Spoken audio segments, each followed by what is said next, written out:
travers ce nouvel enseignement consacré au projet d'établissement, le module La vie scolaire acquiert une dimension enrichie et stratégique destinée aux enseignants stagiaires de l'ensemble des sections du CRMF. Il s'agit de saisir ce concept comme un instrument structurant et fédérateur conçu pour aligner l'action éducative sur une vision collective, cohérente et adaptée aux exigences institutionnelles. Ce volet vise ainsi à familiariser les stagiaires avec les composantes essentielles du projet d'établissement, tant sur le plan de sa conception que de sa mise en œuvre. Il contribuera également à renforcer leur capacité à inscrire les dynamiques de la vie scolaire dans un cadre institutionnel organisé visant à favoriser l'épanouissement global des élèves et à assurer la qualité du climat éducatif au sein de l'établissement.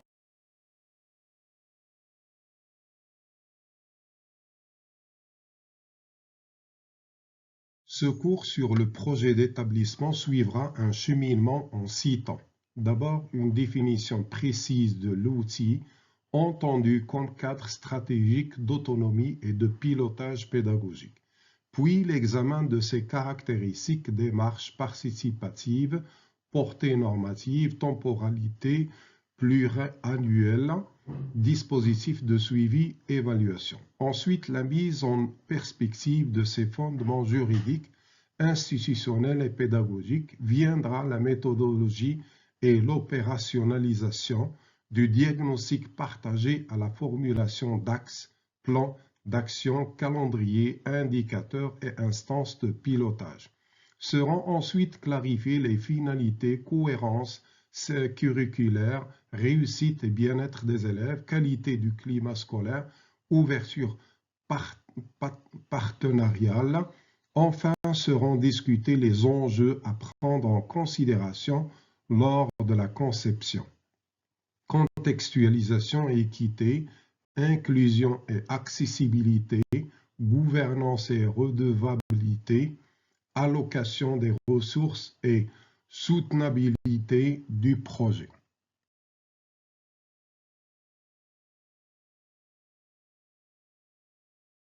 Le projet d'établissement est défini comme un cadre méthodologique et un dispositif opérationnel indispensable à la mise en œuvre et à l'exécution des programmes et projets pédagogiques au sein de chaque établissement scolaire.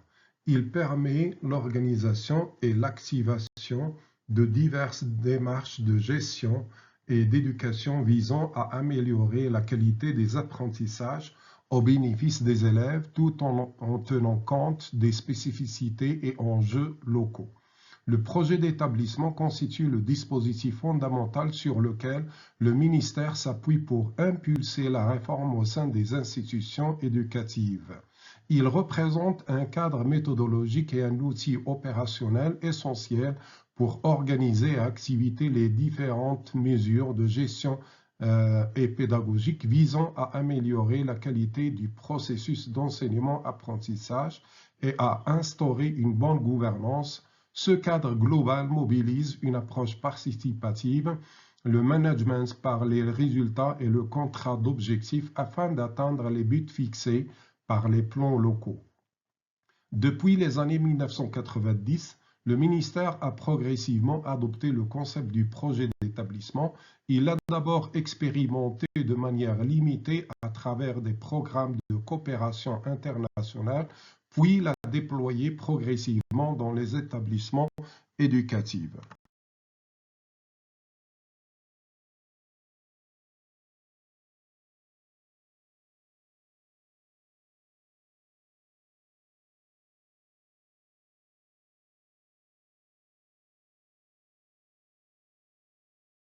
Dans les années 1990, l'idée du projet d'établissement apparaît progressivement au sein du système éducatif marocain, principalement à travers des programmes pilotes issus de la coopération internationale.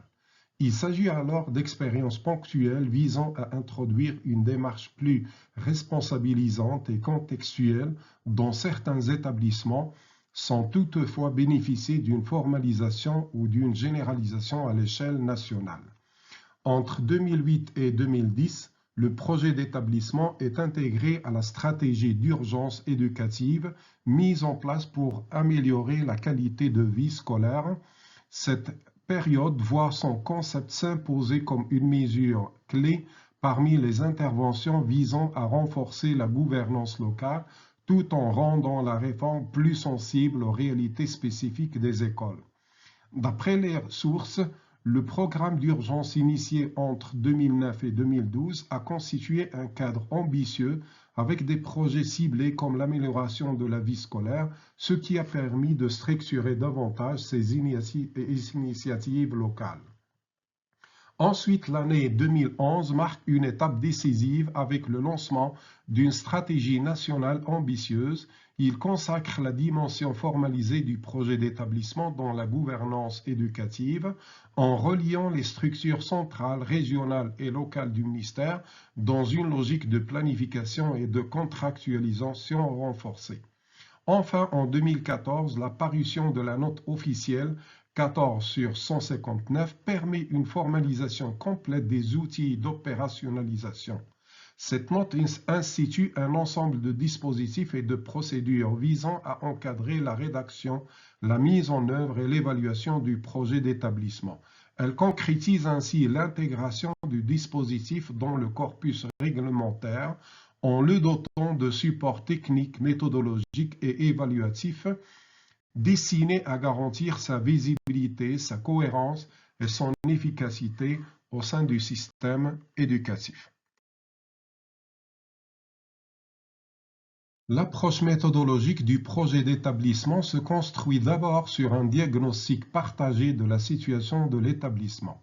Cette analyse collective implique une identification et concertée des forces, des faiblesses ainsi que des enjeux et ressources disponibles afin de sceller une compréhension commune et légitime des réalités institutionnelles.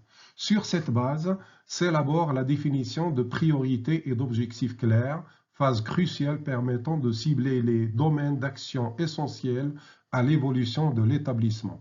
Les priorités ainsi identifiées doivent répondre tant aux besoins diagnostiqués qu'aux orientations stratégiques plus générales, assurant une cohérence formelle et opérationnelle dans la vision et les ambitions de l'institution. Vient ensuite la planification des activités pédagogiques et de gestion, traduisant les orientations stratégiques en actions concrètes. Il s'agit de concevoir un calendrier et des démarches précises, articulant les ressources humaines, matérielles et temporelles au service des objectifs fixés. Cette phase requiert une anticipation rigoureuse et une répartition claire des responsabilités au sein de l'établissement. Enfin, la mise en place de dispositifs de suivi et d'évaluation assure la régulation effective du projet. L'instauration d'indicateurs, de tableaux de bord ou de structures de pilotage permet d'évaluer l'avancement des actions, de réduire les écarts avec les objectifs initiaux et d'ajuster aux besoins les stratégies mises en œuvre.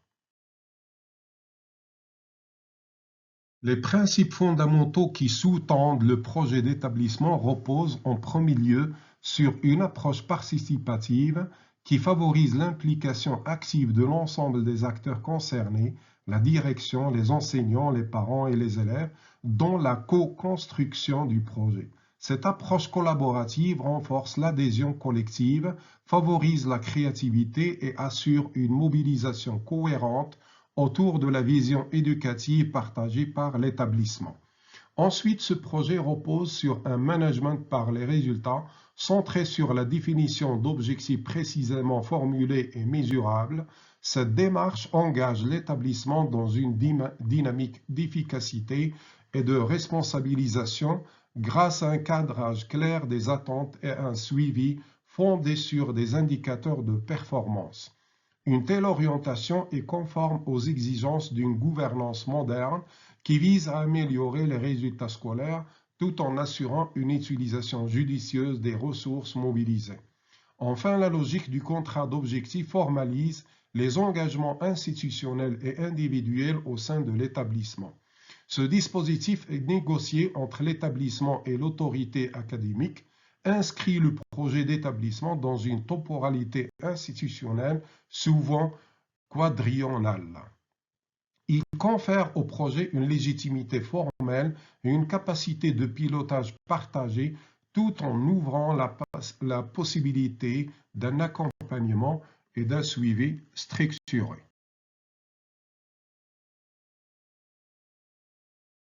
Le projet d'établissement poursuit avant tout l'ambition de rehausser la qualité de l'enseignement et des apprentissages au bénéfice des élèves en constituant un instrument opérationnel de mise en œuvre des réformes éducatives à l'échelle locale. Il s'agit d'un cadre méthodologique permettant de mobiliser les acteurs de terrain, direction, enseignants, élèves, parents, autour de diagnostics partagés et d'actions ciblées qui visent à corriger les dysfonctionnements et à impulser une amélioration tangible de la vie scolaire et pédagogique. En parallèle, le projet d'établissement aspire à renforcer la gouvernance locale et la capacité de pilotage des établissements à travers une logique de responsabilisation et de redevabilité. Les autorités éducatives, notamment ministérielles et académiques, encouragent l'autonomisation des écoles, collèges et lycées qui deviennent responsables non seulement de la gestion des moyens humains et financiers, mais aussi des résultats obtenus. Cette mutation s'inscrit dans une dynamique plus large visant à sortir d'un modèle centralisé pour favoriser une gouvernance décentralisée plus efficace. Enfin, le projet d'établissement intègre une exigence d'adaptation aux spécificités locales, qu'il s'agisse du contexte socio-économique, des ressources disponibles ou des dynamiques internes de chaque établissement.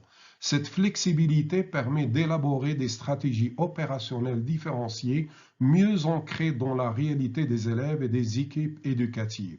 Elle s'inscrit dans une approche pragmatique de la réforme qui privilégie l'ancrage territorial, l'appropriation par les acteurs locaux et l'évolution graduelle des pratiques.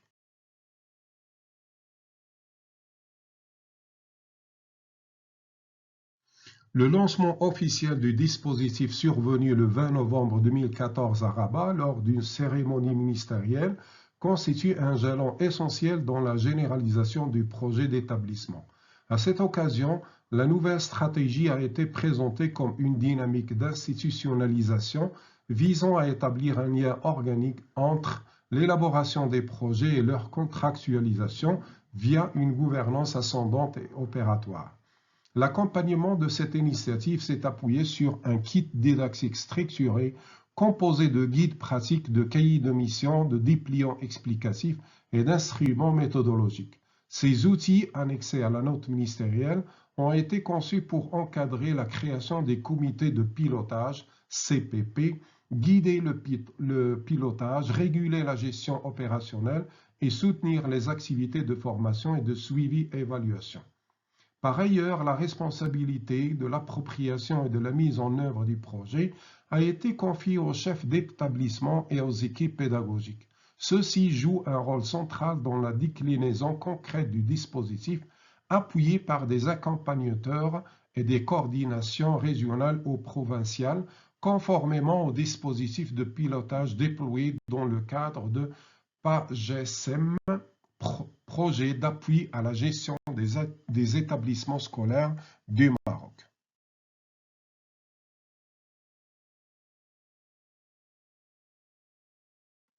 Les fondements du projet d'établissement reposent en premier lieu sur la réalisation d'un diagnostic local, souvent conduit selon la méthode SWOT, force, faiblesse, opportunité et menace. Ce diagnostic vise à cerner avec précision les caractéristiques internes de l'établissement, forces et faiblesses, tout en prenant en compte les facteurs externes susceptibles de favoriser ou d'entraver sa dynamique, opportunités et menaces. Il s'appuie sur une démarche objective alimentée par des indicateurs pertinents et l'analyse des enseignements tirés des projets antérieurs. Cette approche est conduite en concertation avec l'ensemble de la communauté éducative afin de garantir une appropriation partagée des enjeux identifiés. À partir de ce diagnostic, se construit une vision collective déclinée en objectifs stratégiques explicites. Cette vision n'émane pas d'un arbitraire vertical, mais résulte d'une co-construction entre la direction, les enseignants, les élèves et les représentants des parents. Elle vise à répondre de manière ciblée aux problématiques pédagogiques et éducatives locales en donnant un sens commun à l'action de l'établissement. La planification du projet d'établissement s'ancre d'abord dans la traduction concrète des orientations nationales en actions localisées.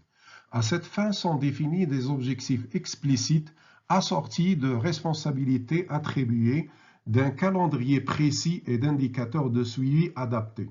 L'élaboration d'un planning clair assorti de rendez-vous réguliers pour la régulation et d'un comité de pilotage répondant au principe du management par projet renforce la cohérence et la visibilité des actions engagées.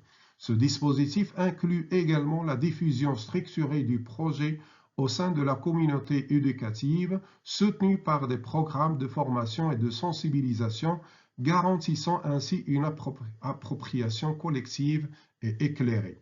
La gouvernance du projet implique dès son élaboration l'instauration d'indicateurs de performance destinés à opérationnaliser la réédition de comptes. Chaque établissement est ainsi en mesure d'évaluer périodiquement, selon une fréquence annuelle ou triennale, les progrès accomplis au regard des objectifs fixés.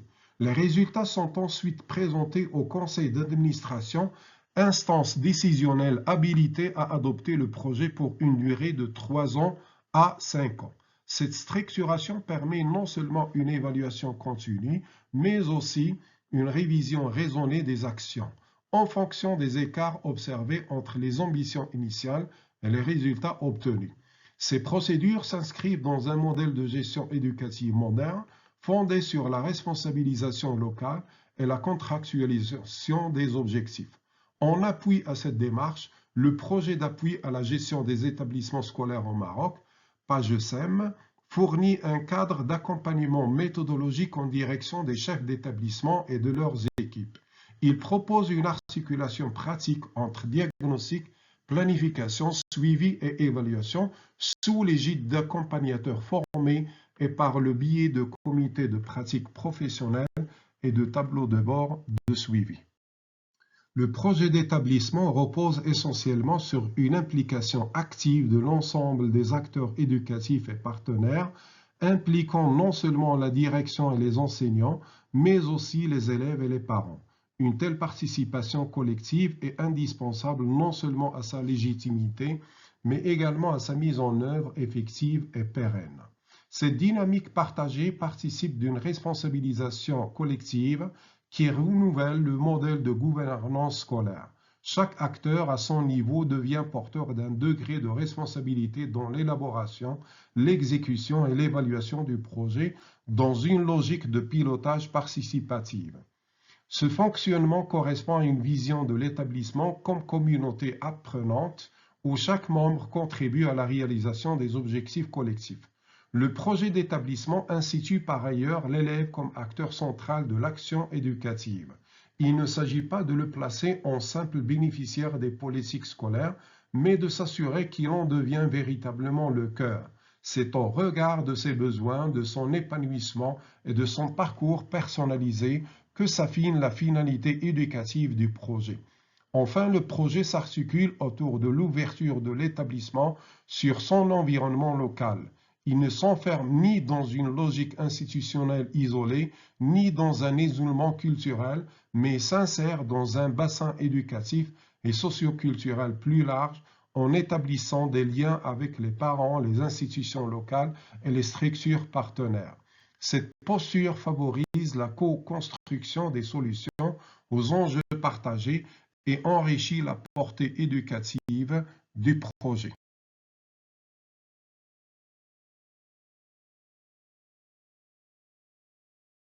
L'approche méthodologique du projet d'établissement repose d'abord sur une structuration inspirée des méthodologies de gestion de projet. Elle comprend systématiquement une phase de diagnostic approfondi, suivie de la formulation d'objectifs SMART, c'est-à-dire spécifiques, mesurables, atteignables, réalistes et temporellement délimités, l'élaboration d'un plan d'action précis, puis un dispositif de pilotage et d'évaluation clairement établi. Aux côtés de cette rigueur méthodologique, l'approche participative constitue un principe opérationnel central. Il s'agit d'associer étroitement les chefs d'établissement, les enseignants, le personnel non enseignant, les parents et lorsque cela est pertinent, les élèves eux-mêmes à chaque étape du projet, de sa conception à son suivi, afin de garantir une adhésion collective et une mise en œuvre contextualisée et efficiente.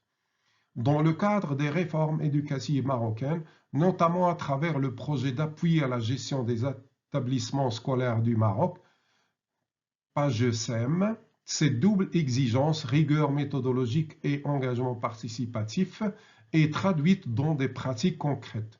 Des accompagnateurs investis auprès des chefs d'établissement interviennent à chaque étape. Diagnostic initial, priorisation, exécution, suivi, évaluation. Ils animent également des groupes de pratiques professionnelles pour enrichir l'expérience collective. Le déploiement quotidien du projet d'établissement privilégie une mise en œuvre concrète sur le terrain, explicitement investie dans les salles de classe, les espaces de vie scolaire et l'ensemble des structures éducatives. Il s'agit de rendre le projet vivant à travers des actions pédagogiques effectives et une dynamique bien ancrée dans la réalité institutionnelle. Pour garantir la réalisation des orientations stratégiques, des équipes projets sont constituées, répartissant les rôles entre différents acteurs, chefs d'établissement, enseignants, personnel non enseignant, inspecteurs, représentants de l'académie, la REF, et partenaires locaux tels que les ONG ou les autorités municipales. Cette organisation plurielle favorise la synergie entre les niveaux de pilotage et assure la coordination des initiatives de terrain en réponse aux directives de l'inspection et des académies. Par ailleurs, le pilotage est confié aux responsables d'établissement, souvent investis d'un rôle élargi mêlant un leadership pédagogique et capacité managériale. Le chef d'établissement devient ainsi le garant de la cohérence entre les ambitions éducatives et les moyens mobilisés, assumant à la fois une posture de meneur pédagogique et de gestionnaire engagé. Ces modalités clés trouvent un cadre structurant dans le projet d'appui à la gestion des établissements scolaires au Maroc qui accompagne les chefs d'établissement dans la conception, l'exécution, le suivi et l'évaluation de leurs projets via la mise en place de comités de pilotage, une formation ciblée et des communautés de pratiques professionnelles, facilitant le partage des bonnes pratiques entre pairs. De plus, les comités provinciaux et régionaux assurent l'accompagnement institutionnel et la déclinaison territoriale du dispositif projet d'établissement.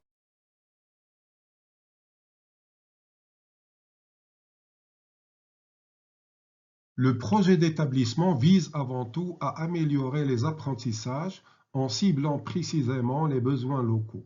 Il s'agit de lutter contre les redoublements et les iniquités territoriales ou sociales et d'améliorer les résultats disciplinaires par le biais d'actions contextualisées. Cette orientation s'inscrit dans une logique d'équité et d'efficacité où chaque élève se voit offrir les chances réelles de progresser vers le niveau requis pour accéder à l'étape suivante de sa scolarité, ce qui exige une évaluation continue et des remédiations ajustées dans le temps. De plus, le projet d'établissement entend renforcer la cohérence interne de l'institution en assurant l'alignement des programmes, des projets pédagogiques et de la vie scolaire, tout en guidant l'évolution des pratiques enseignantes. Il s'agit d'orchestrer l'ensemble des dimensions éducatives, scolaires et périscolaires, autour d'une ambition partagée selon les prescriptions du Code de l'éducation pour garantir la réussite de tous les élèves et intégrer efficacement les partenaires dans ce processus. Enfin, ce projet vise à consolider une dynamique d'établissement structurée autour d'une culture de l'évaluation qui favorise l'ajustement permanent des actions et l'appropriation collective de l'initiative. Il instaure des bilans réguliers, une reddition de comptes et une gouvernance renouvelée, de sorte que l'établissement puisse évoluer de manière continue, apprenante et participative, contribuant ainsi à un pilotage éclairé en lien avec les objectifs stratégiques définis.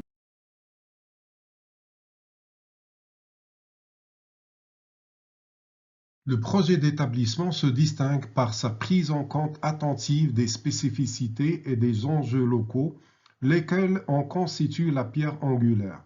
Conçu comme un instrument de substrat contextuel, il s'inscrit dans un environnement institutionnel caractérisé par des variables territoriales, qu'elles soient rurales ou urbaines, multiculturelles, socio-économiques ou linguistiques, et repose sur une connaissance fine des infrastructures, des populations scolaires et du cadre naturel ou bâti de l'établissement. Chaque établissement élabore son projet en fonction de ce contexte singulier, ce qui engage une lecture approfondie des besoins propres à la structure scolaire, zone rurale isolée, structure urbaine densifiée, ou encore établissement mixte accueillant des publics plurilingues ou issus de milieux socio-économiques contrastés.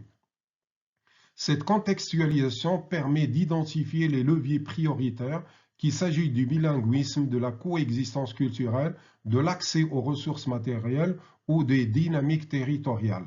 Elle s'appuie également sur une évaluation des enjeux spécifiques tels que l'alphabétisation, l'inclusion d'élèves à besoins particuliers, la transition écologique ou l'insertion professionnelle en fonction des réalités sociales et économiques locales. À titre d'exemple, un établissement situé en zone défavorisée pourra mettre l'accent sur l'inclusion et l'accompagnement éducatif personnalisé ou encore sur l'intégration des problématiques environnementales dans son projet pédagogique en lien avec les objectifs du développement durable. Par ailleurs, au-delà de ces considérations, le projet d'établissement incarne un véritable outil de décentralisation et d'autonomie. Dans le cadre de politiques éducatives nationales décentralisées, il confère aux équipes éducatives locales l'attitude nécessaire pour adapter les orientations nationales aux réalités territoriales. Cette autonomie, dans la mesure où elle reste encadrée, permet notamment aux établissements de négocier des partenariats locaux, d'aménager leur offre pédagogique en fonction des besoins spécifiques du bassin et d'intégrer les acteurs du territoire dans la conduite et dans le suivi du projet. Cette articulation en contextes locaux et décentralisation n'est pas dénudée de défis.